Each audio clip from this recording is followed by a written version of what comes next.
Welcome to Craig's Gun Channel. Well, it's finally here, the new KelTec P50.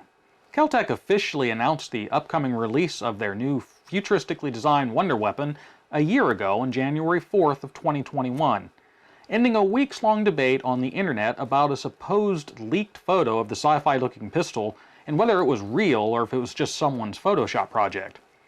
As soon as I was able to confirm that it was a real thing, I began the process of trying to procure one, and as is often the case for the KelTec unicorns, it's proven to be a long wait. I was finally able to get my hands on one and I jumped at the opportunity. The P50 is a large format pistol chambered in 5.7 by 28. It's 15 inches long with a 9.6 inch barrel threaded half by 28. It's 6.7 inches high and 2 inches wide and weighs in at 3.2 pounds with an empty magazine. Like most firearms designed for the 5.7 round, it's a direct blowback single action and has a clean breaking 5-pound trigger pull.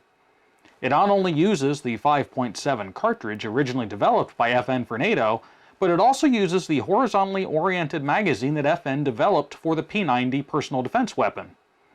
While it standardly ships with 50-round magazines, this one has a custom limited 20-round magazine to comply with YouTube's firearm policies. 10 and 35-round versions are also available.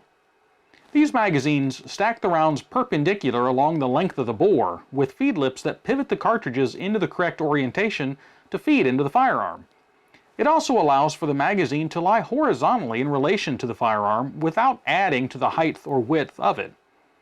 The magazine is used on the P50 upside down from how it's housed in the P90 and feeds the rounds upward into the upper receiver. This upper receiver, made of stamped and perforated aluminum, houses the barrel as well as dual recoil springs and guide rods, which are located on either side of the barrel. The charging handle is mounted at the rear of the upper assembly, and on top sits a 9-inch rail section as well as open sights, an adjustable front post, and windage adjustable rear notched blade. An overall sight radius of 13 inches. Spent cartridges are ejected out of the top right side of the pistol. This configuration requires a swing-open design that pivots the entire upper receiver up and out of the way to remove or replace the magazine.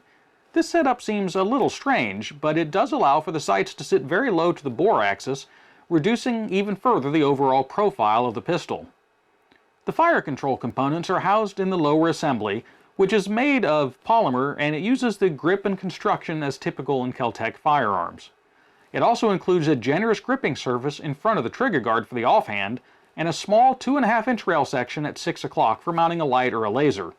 As it is a pistol, you cannot legally add a forward vertical grip. An ambi-lever style safety and quick detach sling swivel mounts on the pistol's back and at the bottom of the grip round it out.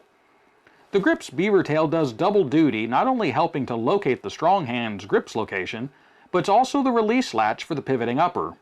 Pushing down on it releases dual locking latches, allowing the upper to pivot forward, exposing and releasing the magazine assembly.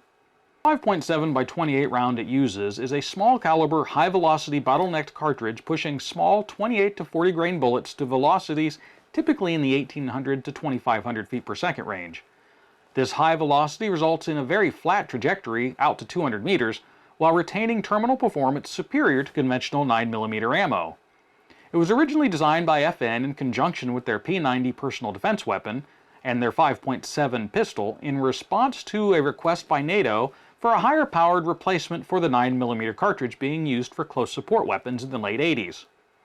Since its release in 1990, the P90 and 5.7 pistol have been adopted by military and police units in over 40 nations, and the civilian popularity of the cartridge has been slowly but steadily growing.